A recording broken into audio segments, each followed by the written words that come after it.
우리의 구원자 예수님은 나사렛 회당에서 주의 성령이 내게 임하였으니 이는 가난한 자에게 복음을 전하게 하심이라는 이 말씀으로 시작되는 이사야 61장 1절 말씀을 읽으심으로 공생의 사역을 시작했습니다. 갈릴리 가버나움 회당에서 가르치실 때에는 귀신 들린 자를 자유케 하였습니다. 이후 예수님은 주로 많은 병자들을 고치셨습니다. 베드로의 장모의 열병을 낫게 하시고 나병 환자를 깨끗게 하셨고 중풍병자를 일으키셨습니다. 그러나 예수께서 중풍병자를 고치시기 전에 어떤 말씀하셨습니까? 인자가 땅에서 죄를 사는 권세가 있는 줄 너희로 알게 하리라 라고 말씀하시므로 나를 너희들이 바라볼 때 단순히 병을 치유하는 치유자로 바라보지 말라. 나는 너희들의 근본적인 문제, 너희들이 앓고 있는 이 질병의 문제를 근본적으로 해결하는, 죄 문제를 해결하는 그런 존재로 왔다는 사실을 분명히 드러내신 것입니다. 결국 우리가 지난주에 살펴봤던 중풍병자의 병을 고치실 때 중풍병자를 고치시고 난 다음에 죄사함을 선언하지 아니하시고 죄사함을 선언하시고 난 다음에 중풍병자를 고치심으로 결국은 우리로 하여금 이 중풍병을 고치는 이 치유 사역은 표적적 성격이 있음을 우리로 깨닫게 하였습니다. 표적이 뭘까요? 표적은 드러난 현실을 통해서 보다 본질적이고 궁극적인 것을 가리키는 수단입니다. 사실 예수께서 공생의 기간 행하신 모든 이적들은 예수께서 어떤 분이신지를 보여주는 표적이요 표지판과 같다라고 할 수 있겠습니다. 여러분들이 표지판을 보면 표지판 앞에 머물러 있지 않고 표지판이 가리키는 곳으로 가지요. 병원 표지가 있으면 병원으로 가고 또 어디까지 몇 킬로라고 쓰여져 있으면 그까지 차를 몰고 가지 그 표지판 안에 머물러 있는 사람은 아무도 없습니다. 따라서 우리가 예수께서 병을 고치시는 이 일을 표지로 이해한다면 이 일을 통해서 예수님이 누구신지를 아는 쪽으로 가야 되지 실존적인 문제를 해결받는 것으로 그치는 이 신앙생활을 해서는 안 된다는 것입니다. 이제 우리는 오늘 본문에서 예수님에 대한 또 다른 국면을 보게 될 것입니다. 오늘 우리가 함께 읽은 본문은 예수께서 한 사람을 부르신 사건입니다. 우리는 이미 5장 1절 이하에서 베드로를 부르신 사건을 살펴봤습니다. 밤새도록 그물을 내렸지만 고기를 하나도 잡지 못했던 베드로가 예수님의 말씀에 의지해서 그물을 내림으로 고기가 많이 잡히는 경험을 하게 되었습니다. 그리고 이런 일이 일어나고 난 다음 베드로를 비롯한 그 동료였던 야고보와 요한도 그물을 다 버려두고 예수님을 쫓은 사건을 살펴봤습니다. 오늘 본문에도 레위가 예수님을 쫓는 사건이 나타나고 있지요. 모든 것들을 다 버려두고 예수님을 쫓았다라고 되어 있습니다. 그래서 언뜻 보면 베드로를 부르신 사건이나 레위를 부르신 사건이 똑같은 사건인 것처럼 보이지만 베드로의 경우나 중풍 환자나 중풍병자를 고치신 나병 환자를 고치신 이 일과는 달리 이 사건에서는 어떤 이적도 행하지 않았다는 점에서 차이가 있다 하는 것입니다. 예수님의 부르심을 받은 레위는 앞서 우리가 살펴봤던 나병 환자나 중풍병 환자처럼 어떤 종류의 질병도 갖고 있지 않았습니다.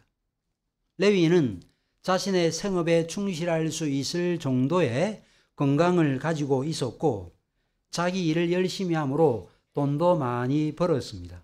그래서 겉으로 볼 때 무슨 문제가 있는가 라고 알 수 있는 사람이었습니다. 그렇다고 레위가 아무 문제가 없는 사람이라고 보시면 안 됩니다. 중풍병자를 고치신 사건은 죄사함을 보여주고, 레위를 부르신 사건은 죄인 중에 괴수 중에 한 사람을 영접한다는 것을 보여주는 것입니다. 이것을 보여주는 말씀이 레위가 배설한 잔치에 나온 예수님과 제 아들을 본 바리새인들과 서기관들이 비난한 말입니다. 이들이 뭐라고 비난했습니까? 너희가 어찌하여 세리와 죄인과 함께 먹고 마시느냐라고 비난했습니다.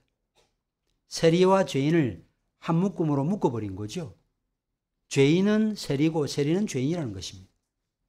세리는 죄인의 대명사였습니다.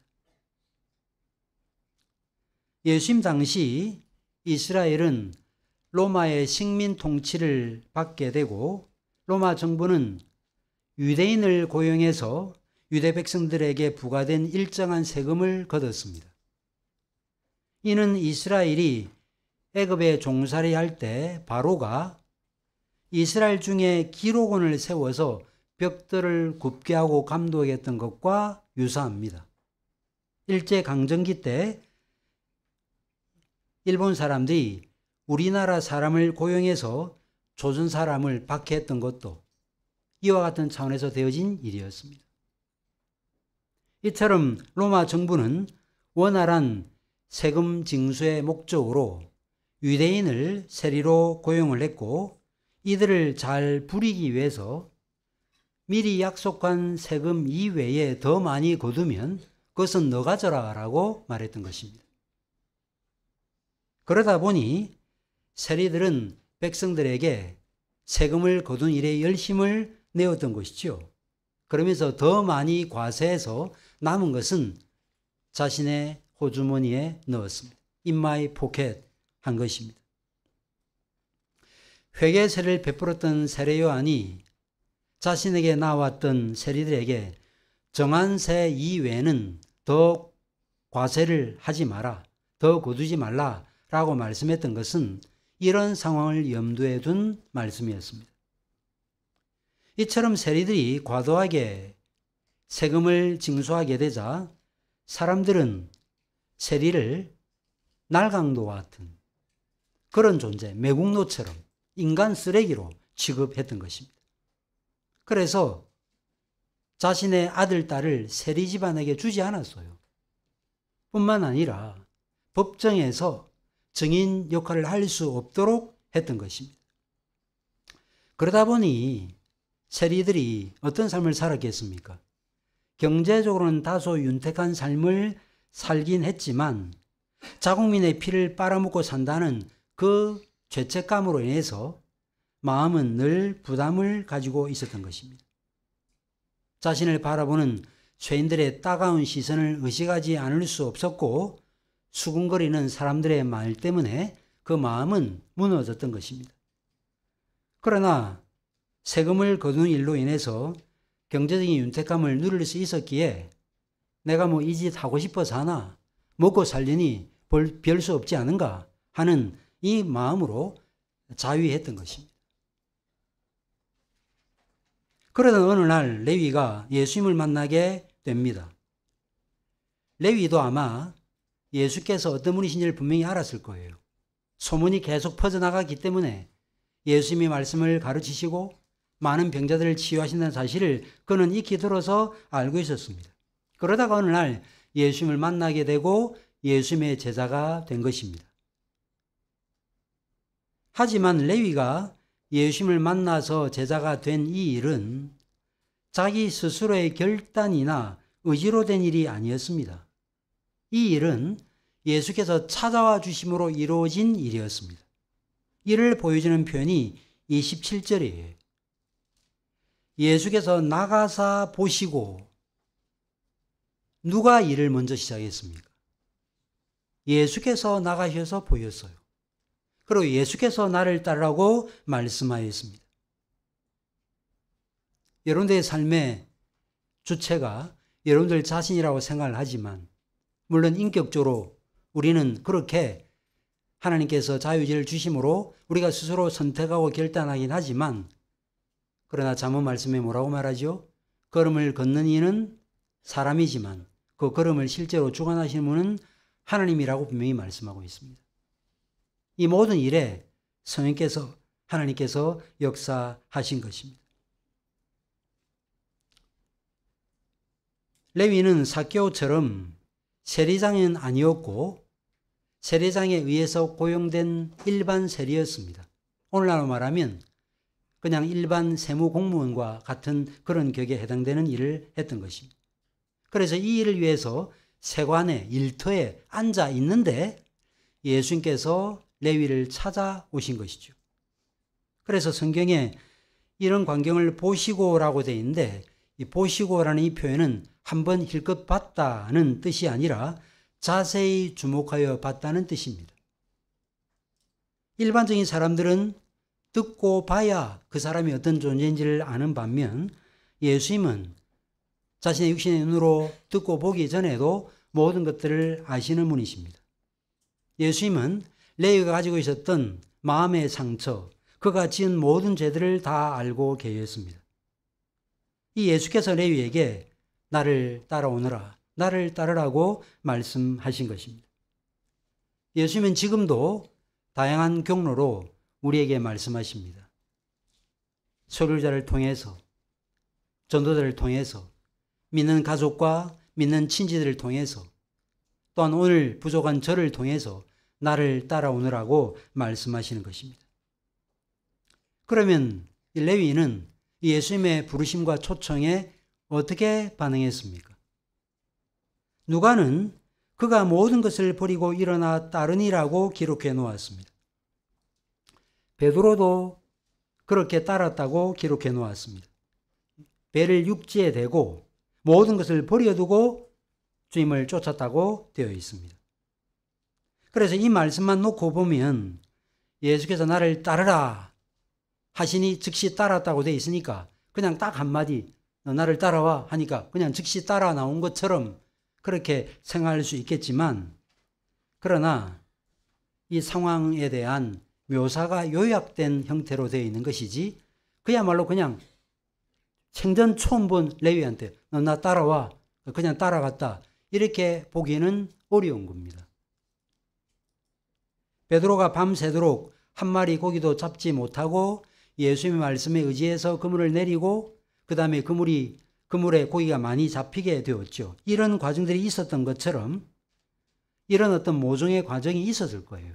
왜냐하면 사람들은 어떤 사실이 옳다고 해서 선뜻 따르지 않습니다.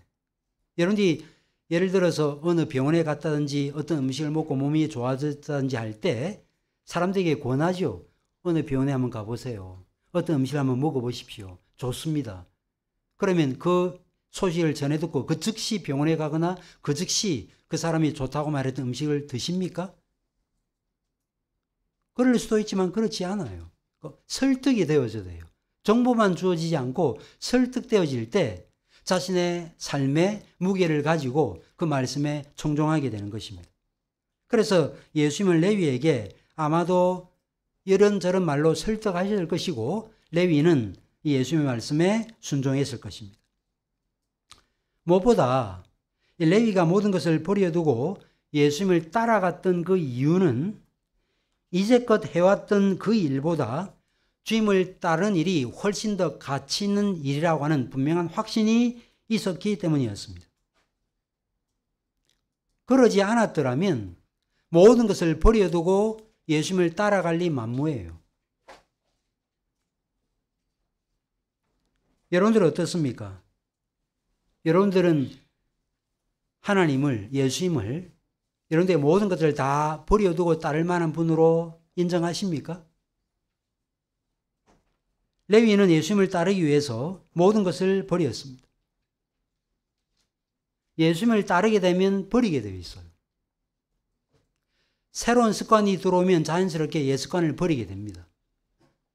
새로운 소파가 들어오면 이전에 사용했던 소파는 어떻게 처리합니까? 아는 사람에게 주든지 당근 마켓에 내놓든지 이도 저도 여의치 않으면 그냥 아파트 재활용 놓는 곳에다 그냥 갖다 놓습니다. 예수님을 따르는 일도 마찬가지입니다. 예수님이 얼마나 크고 광대하신 분이신지를 알면, 그분이 얼마나 아름다운 분이신지를 알면 모든 것을 버려두고 주님을 따르게 되어 있는 것입니다. 가장 가치 있는 분이라는 사실을 알게 되면 내가 가지고 있는 것, 내가 누리고 있는 것, 이건 무슨 소용이 있는가라는 생각을 가지게 되고 자연스럽게 내려놓게 되어 있는 것입니다. 예수님을 따르는 삶은 이런 면에서 무슨 고행이나 금욕적인 삶이 아니에요. 제가 여러 번 말씀드린 바 있지만 회개가 뭐냐라고 말할 때 회개는 사랑의 질서가 잡히는 게 회개라고 제가 말씀드린 적이 있습니다. 가장 사랑해야 될 대상을 최우선적으로 놓는 게 회개예요. 그리고 다른 것들은 후순위로 밀려나는 게 회개입니다. 자연스러운 거죠. 억지로 마지못해서 좋은데 그냥 내려놓아야만 되는, 사고 싶은데 그냥 내려놓고 와야만 되는, 돈이 모자라니까 어쩔 수 없어서 참 사고 싶은데 어쩔 수 없다라고 내려놓아야만 되는 그런 형태로서의 회개가 아니라는 것입니다.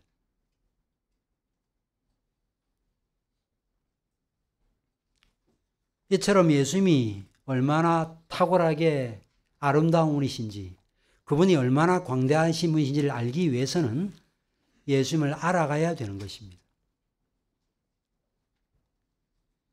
그래서 요한 에드워드는 그의 신앙 감정론에서 12가지 구원받은 신자의 뚜렷한 표지를 언급할 때 반드시 가져야 될 인식인데 그 중에 하나가 뭔가? 하나님의 아름다우심에 대한 인식이라고 말했던 것입니다. 하나님이 가장 탁월하고 아름다운 분이신다. 거기에 매혹되어서 신앙생활 하는 것이, 그것이 올바르고 정상적인 신앙생활이라고 할 수 있는 것입니다.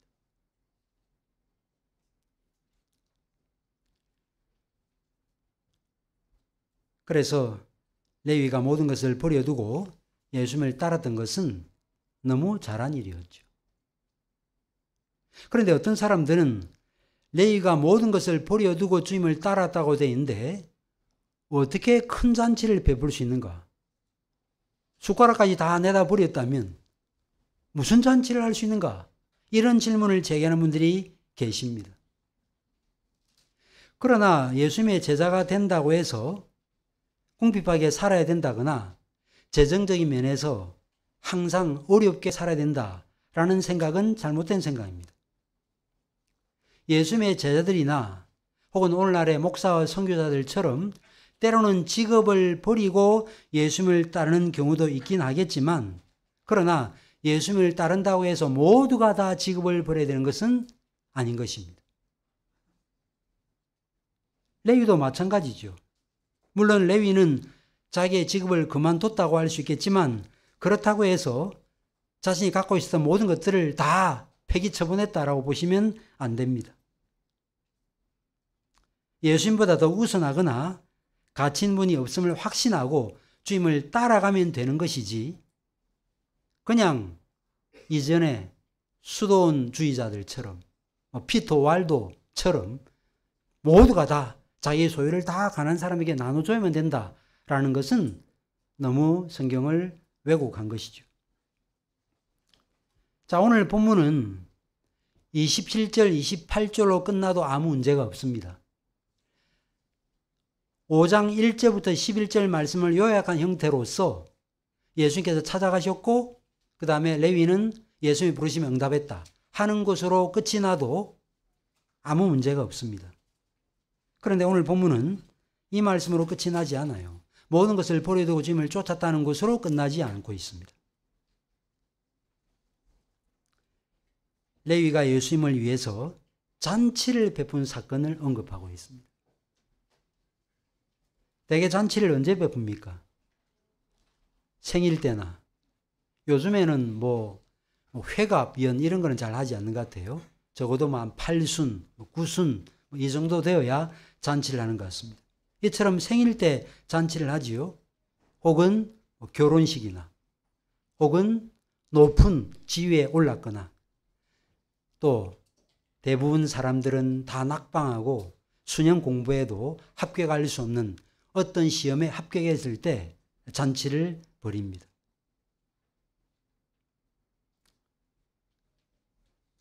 그렇다면 레위에게 어떤 일이 일어났길래 지금 잔치를 베푼 것입니까? 레위는 무엇 때문에 잔치를 베풀었죠? 자기 직업도 버렸어요. 모든 걸 다 버리고 주님을 쫓는데 뭐가 기뻐서 지금 잔치를 벌이고 있습니까? 본문에 나타난 동일한 사건이 마태복음 9장 9절부터 13절에도 나타나는데 거기에는 레위라고 되어 있지 않고 마태라고 되어 있습니다. 그런데 이 마태라는 이 이름은 우리 주님께서 게바를 베드로라고 말씀하신 것처럼 아마도 예수님께서 지어주신 것처럼 보이고 그의 본래 이름은 레위였던 것으로 볼 수 있겠습니다. 그런데 왜 그 이름이 레위였을까요? 여러분들이 아신 바대로 레위는 의로운 일을 행한 사람이고 하나님의 공의를 드러낸 사람이고 레위는 하나님을 가장 가까이서 섬겼던 지파였습니다. 부모가 이 레위에게 레위라는 이름을 지어줄 때는 아마 이런 바람, 레위 지파처럼 레위 소속처럼 하나님을 좀 더 가까이서 섬겼으면 좋겠다라는 그런 바람과 기대를 가지고 레위라는 이름을 붙이지 않았을까요? 그런데 어떻게 하다가 레위가 자국민들이 가장 싫어하는 세리가 된 거예요. 인생이 이렇게 될 수 있습니다. 이름이 요한이고 성경이 이름을 갖고 있는데 아예 믿음에서 떠나버린 그런 경우들도 있지 않습니까? 레위가 그런 삶을 살았던 거죠. 부모의 기대와는 완전히 어긋나 버린 삶을 살게 된 것입니다. 우리도 그럴 수 있죠. 자녀가 태어날 때는 얼마나 다 기뻐합니까? 아이 생일 때 뭐 생일 축하합니다. 그러고 얼마나 좋아해요. 근데 점점 시간이 가면서 신앙에서 멀어지고 사람됨의 모습에서 점점 멀어져서 믿지 않은 사람과 똑같은 삶을 살아가는 그런 모습을 지켜볼 때 그 부모의 마음이 어떻겠습니까?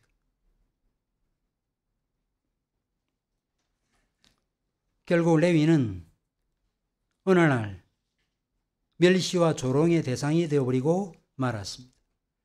자국민의 피를 빨아먹는 흡혈귀 같은 존재가 되고 만 것입니다. 마음이 편했을까요? 나라고 이 짓 하고 싶어서 하나 먹고 살라니 할 수 없다 하는 그런 마음으로 이 일을 했던 것입니다. 야, 저기 세리 지나간다 하는 그 수근거림의 소리를 그도 들었을 것입니다. 어느 자리에 들어가면 사람들이 슬쩍 피해버리고 나가버리는 이런 경험들 어디 한두 번 했겠습니까? 그러던 어느 날 이처럼 마음의 괴로움과 어려움을 달래면서 자기 일을 하고 있던 이 자신을 예수께서 찾아와 주신 것입니다. 바리새인과 세리의 비유에서 나타난 바대로 바리새인들은 세리를 사람 취급하지 않았습니다. 오늘 본문에도 나타나고 있죠. 바리새인에게 있어서 세리는 발의 때와 같은 존재였습니다. 레위가 잔치를 베푼 이 자리에 초대받은 사람들도 똑같은 부류의 사람이었어요. 세리와 다른 사람들이 많이 함께 앉아 있는지라고 되어 있습니다.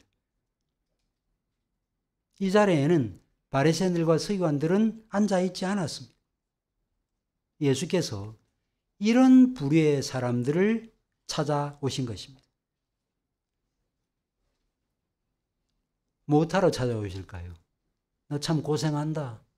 한번 그냥 격려하러 오셨을까요? 등한번 두드리면서 먹고 살려니 할 수 없지 뭐 어떡하겠냐. 그래도 먹고 살아야 되는데 뭐 어쩔 수 없다. 그 말하러 오셨을까요? 아니죠. 죄를 사는 권세를 가지고 계신 분으로 찾아오신 거예요. 중풍병자와 오늘 예수께서 레위를 부르신 사건과 연결하면 어떤 분으로 찾아오셨는가?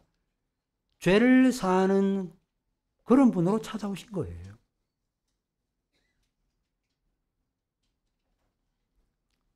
레위는 분명 예수님을 통해서 죄사함의 은혜를 받아 누렸을 것입니다.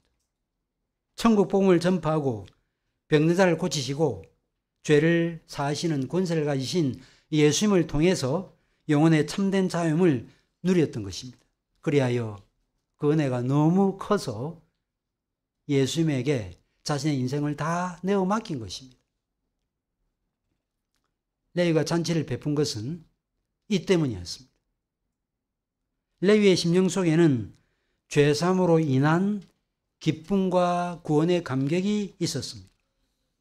그래서 이제는 더 이상 사람들의 따가운 시선을 받지 않아도 되고 설사 따가운 시선으로 바라본다 할지라도 그것 때문에 마음의 상처를 받지 않을 수 있는 영적 건강을 회복하게 된 것입니다. 결국 그래서 어떤 마음을 갖게 되었습니까? 이 은혜를 어떻게 나 혼자만 누릴 수 있겠는가? 나와 똑같은 동료인 세리들, 동료, 직원들, 우리 집으로 오라. 내가 예수님과 예수님의 제자들 초청했다. 너희들도 한번 와서 이분을 한번 만나보라. 그러면 너희들도 나처럼 삶이 바뀔 수 있다. 진정한 기쁨과 즐거움을 누릴 수 있다. 그 이야기를 하고 싶어서 예수님과 제자들을 초청한 그 잔치 자리에 동료 세리들과 죄인들을 초청한 것입니다. 9월 달에 전도부에서 지난 5월 25일 날 초청했던 분들을 재초청하는 행사를 갔지요. 제가 그 행사를 하면 좋겠다라고 말씀을 해서 작년부터 그 재초청 행사를 가는 것은 이 때문이에요. 교회가 해야 될 가장 본질적인 일입니다. 교회가 이런 일에 관심을 두지 않다면 교회가 이 땅에 왜 존재합니까? 우리끼리 그냥 재미있어서, 우리끼리 그냥 경찰서 돌아보고 무슨 개모임처럼 그거 하라고 하나님께서 교회를 세우셨을까요?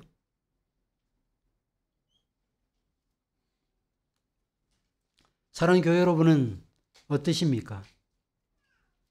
이런 기쁨과 이런 감사, 이런 구원에 대한 즐거움 때문에 그것이 동기가 되어, 그것이 삶의 에너지가 되어 어떤 사람을 대접하고 섬기는 일을 하고 계십니까?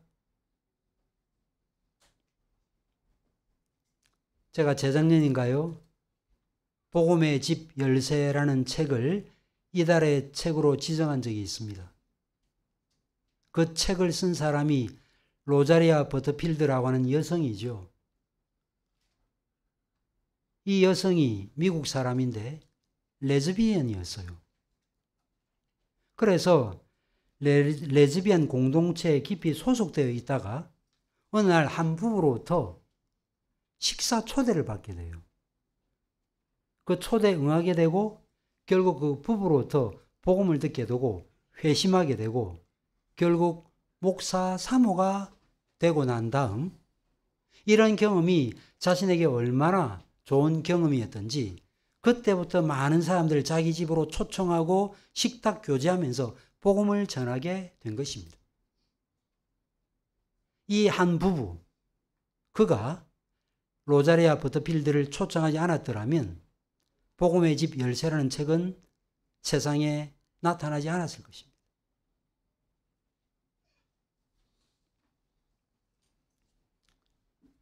여러분도 얼마든지 그럴 수 있습니다. 그러려면 외부 지향적 교회를 지향해야 됩니다. 내부 지향적 교회는 항상 문제를 일으켜요. 우리만 살피면 항상 부족함이 있죠. 여러분들의 몸에 병균이 없습니까?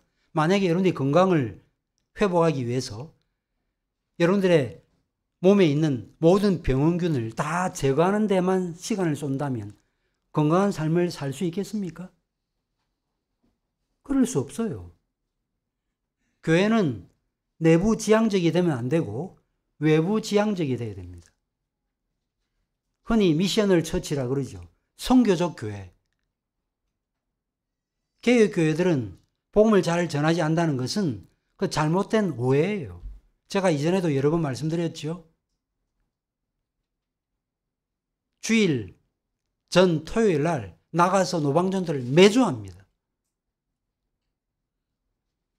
하나의 행사가 아닙니다.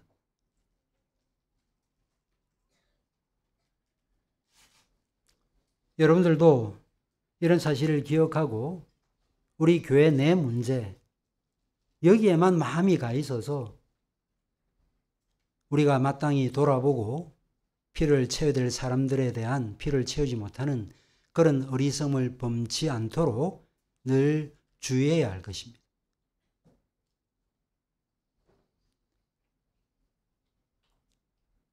사람에게 있어서 가장 기쁜 일은 결혼하고 사업에 성공하고 시험에 합격하는 일이 아닙니다. 가장 기쁜 일이 어떤 일일까요? 복음을 들어 하나님의 친백성이 되는 일입니다. 천국을 유업으로 상속받는 그 일이에요. 그 일보다 더 기쁘고 즐거운 일이 어디 있습니까? 복음 안에서 하나 되고 연합하고 서로 교제하고 부족하지만 서로의 부족을 서로 채우려고 하고 허물이 있지만 허물을 덮어주려고 하는 이 공동체 안에서 누리는 기쁨, 이것보다 더 큰 기쁨이 어디 있습니까? 이런 기쁨을 여러분들이 참으로 누리고 이 기쁨 안에서 사신다면 이제는 여러분들의 삶을 좀 내부지향적에서 외부지향적으로 좀 바꾸시면 좋을 것 같아요.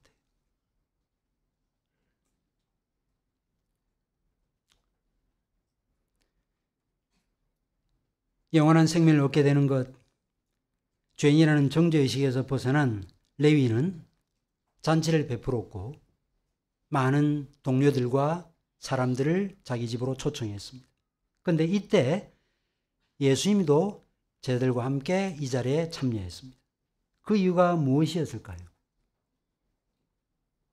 누가복음 7장 34절에 이런 말씀이 나옵니다. 이것은 유대인들, 유대 지도자들이 예수님을 향한 비난의 말씀입니다. 인자가 와서 먹고 마심에 너희 말이 보라 먹기를 탐하고 포도주를 즐기는 사람이요 세리와 죄인의 친구로다 하니 라고 되어 있습니다. 사람들의 비난을 염두에 둔 말씀이에요. 예수님을 뭐라 그래요? 포도주를 즐기는 사람이요 세리와 죄인의 친구라고 말했습니다. 맞습니다. 예수님은 세리와 죄인들의 친구가 되시기 위해서 오셨습니다. 병든 세상을 치유하시고 병든 환자를 고치시기 위해서 이 세상에 오셨습니다. 이것을 마음껏 드러내어 증거하는 자리가 레위가 베푼 잔치 자리예요. 교회가 어떤 행사를 한다면 바로 이 내용을 증거하기 위해서 행사를 하는 것입니다. 만약에 교회가 어떤 일을 멋지게 잘 해내는데 이 내용, 이 복음의 내용이 드러나지 않는 어떤 행사라고 하면 사실 그 행사는 안 해야 됩니다. 하는 게 옳지 않아요. 교회는 진리에 관한 일에 헌신하는 공동체거든요. 교회는 진리를 전파하고 진리에 관한 일에 헌신하는 공동체. 그래서 교회가 서가면 서갈수록 이런 일에 헌신하는가 아니면 뭐 그냥 해도 되고 안 해도 되는 어떤 일이 복잡하게 많아져서 이러저러한 어떤 일로 우리의 마음이 혹시 지쳐있지 않은가 돌아보면서 지속적으로 개혁된 교회를 이루어가야 되는 거죠. 개혁된 교회. 그 말은 늘 개혁되는 교회라는 뜻입니다.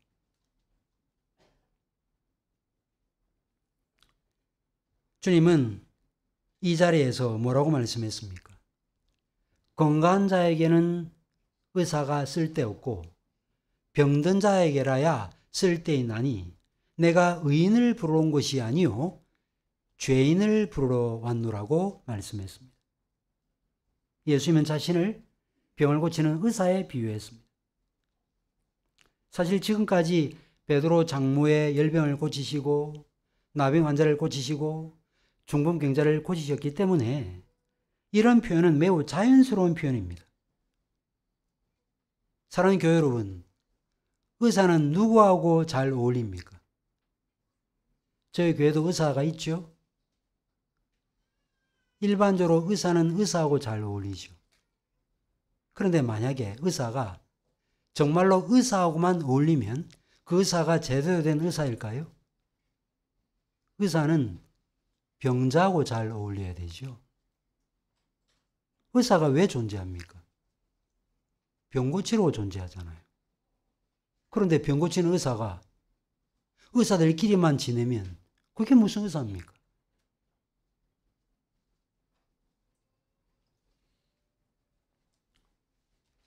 초대교회 때 기독교는 주로 비주류의 사람들이 믿는 종교였습니다. 가난한 자, 병든 자, 소외된 자들이 주로 기독교인이었습니다. 우리나라 선교 초기도 마찬가지였습니다.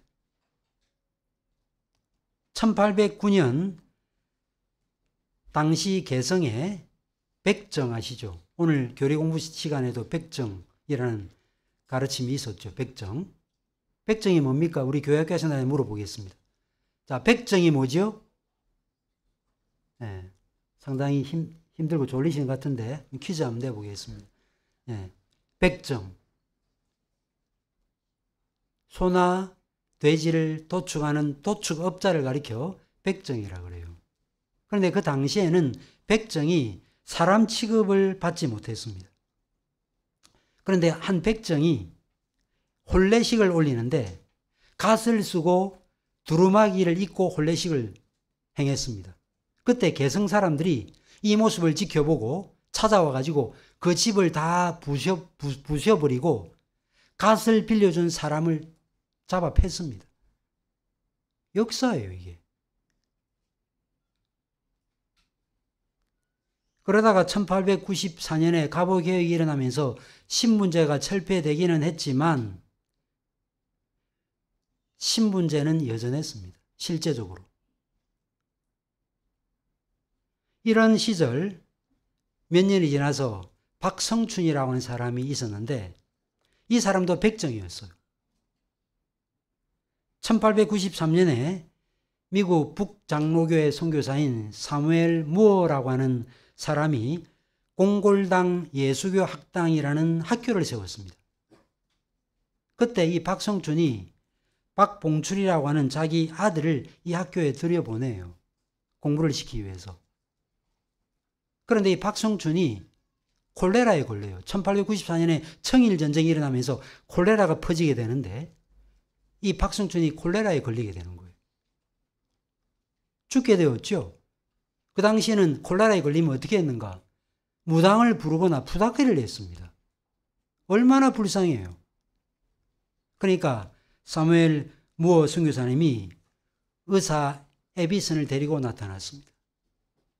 근대식 병원에 제중원이라고 하는 병원이 있지 않습니까? 최초의 근대식 병원? 그 의사였거든요. 결국 그래서 박성춘이 이 에비슨을 통해서 콜레라에서 건짐을 받게 되고 결국 복음을 믿어 하나님의 자녀가 된 것입니다. 이것이 우리나라 선교 초기의 역사예요. 레위가 잔치를 베풀었던 것은 이 기쁨이 너무 컸기 때문이었습니다. 그런데 바리새인들과 서기관들은 이 모습을 지켜보고 너희가 어찌하여 이처럼 이 더럽고 추잡한 이런 인간 쓰레기 같은 이런 세리와 죄인들과 함께 어울리느냐라고 비난한 것입니다. 바리새인이라는 이 바리새라는 이 호칭에는 구별된 자, 분리된 자라는 뜻이 내포되어 있습니다. 바리새인들은 하나님의 은혜보다 자신들의 의로움에 더 기대는 사람이었습니다. 그리하여 자신들의 눈높이에 볼 때 어울리지 않은 사람은 회피했어요. 불결한 사람과는 함께 자리를 하지도 않았습니다. 심지어 기도할 때도 어떻게 기도했죠? 누가복음 18장에 나오니까 아시겠죠? 성전에서 기도하는데 세리는 저 뒤에 있고 바리새인 앞에 서서 뒤를 보면서 하나님 저놈과 같이 아니함을 인해서 저는 감사합니다. 그런 모습을 보였던 것입니다.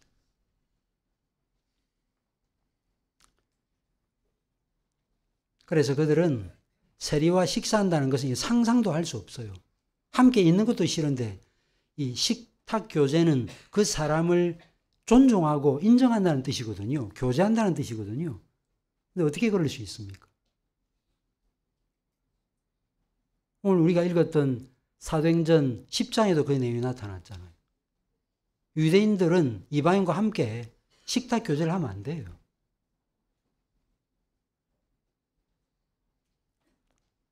여러분들은 어떻습니까?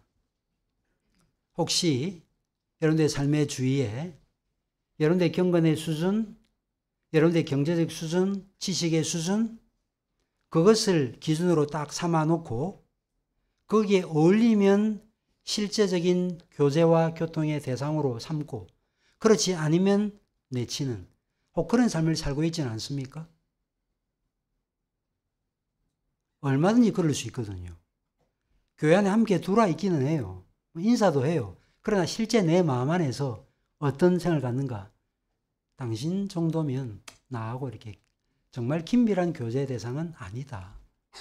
이렇게 마음의 결론을 내려놓고 주로 자신하고 어울리는 사람들만 짝을 짓는 그런 일이 교회 안에 일어난다면 바로 그 사람이 바리새인이 아니고 무엇이겠습니까?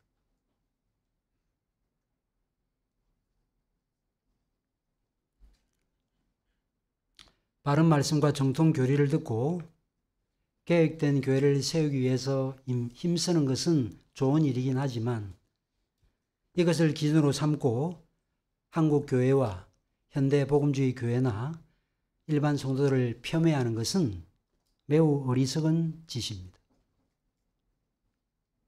복음의 정신에 맞지 않아요. 사도 바울은 고린도 교인들에게 보낸 첫 번째 편지에서 이런 말을 했습니다. 형제들아 너희를 부르심을 보라. 육체를 따라 지혜로운 자가 많지 아니하며 능한 자가 많지 아니하며 문벌 좋은 자가 많지 아니하도다. 그러나 하나님께서 세상에 미련한 것들을 택하사 지혜로운 자들을 부끄럽게 하시고 세상에 약한 것들을 택하사 강한 자들을 부끄럽게 하려 하시며 하나님께서 세상에 천한 것들과 멸시받는 것들과 없는 것들을 택하사 있는 것들을 폐하려 하시나니 이는 아무 육체도 하나님 앞에서 자랑하지 못하게 하려 하심이라고 말씀했습니다. 최대 교회 때 기독교는 없는 사람의 종교, 가난한 사람의 종교였습니다. 그런데 교회 역사를 통해서 알고 있는 바대로 기독교가 공인되고 난 다음에 기독교는 있는 사람의 종교, 가진 사람의 종교가 되어버리고 말았고 그 이후로 교회는 타락의 일로를 걸었던 것입니다.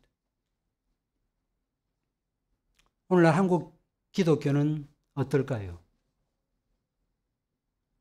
혹시 강한 자의 종교, 부자들의 종교, 의인들의 종교는 되어 있지 않나요? 우리 교회는 어떻습니까? 적용을 한번 해보시자고요. 우리 교회는 어느 정도 지적 수준을 갖고 있는 사람만 적응하고 그래도 좀 살만한 사람만 적응하는 그런 교회라고 혹시 인식하는 분이 있다고 하면 우리 너무 잘못한 거죠. 그러면 안 되는 거죠. 그렇다고 해서 일정한 지적 수준의 내용들을 복음을 통해서 잘 전해야 되는데 그러지 않고 마치 옛날 중세 교회처럼 그림이나 그리면서 이게 이런 거고 복음의 내용이 이런 것입니다. 이런 정도로 그냥 대충 말씀을 전하라는 그런 이야기는 아니겠죠. 다만 어떤 사람들이 들어오는 그 간극이 너무 넓어서 보편교회의 성격을 띠지 못하고 특별한 사람들의 교회로 비춰지는 이 일은 우리가 늘 지양해야 할 것입니다.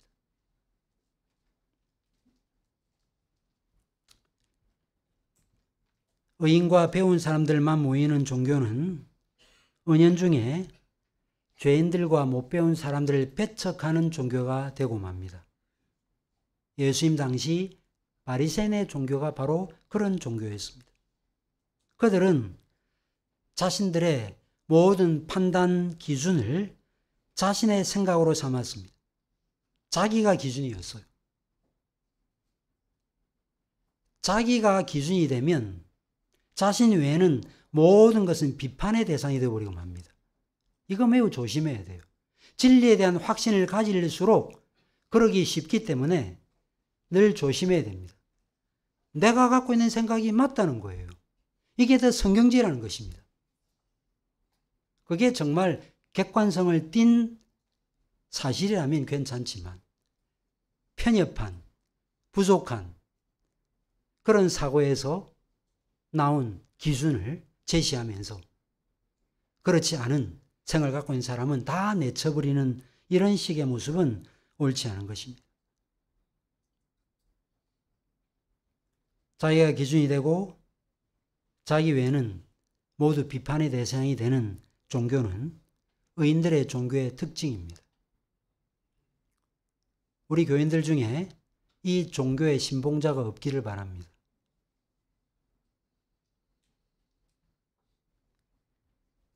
의인들의 종교를 믿는 사람은 비판하고 정죄하는 데 익숙합니다.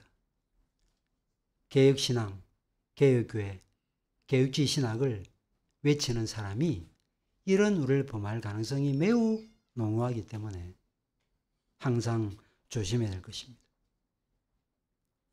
교회는 죄인들이 모이는 공동체입니다. 그 사실을 잊어버리면 안 됩니다.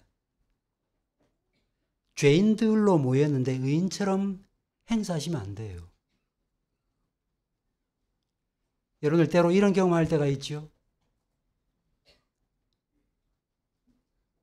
예배 시간에 설교가 선포되는데 졸려요. 졸려서 어떻게 되면 고개가 숙여지죠, 그죠? 그러면 어떻게 합니까?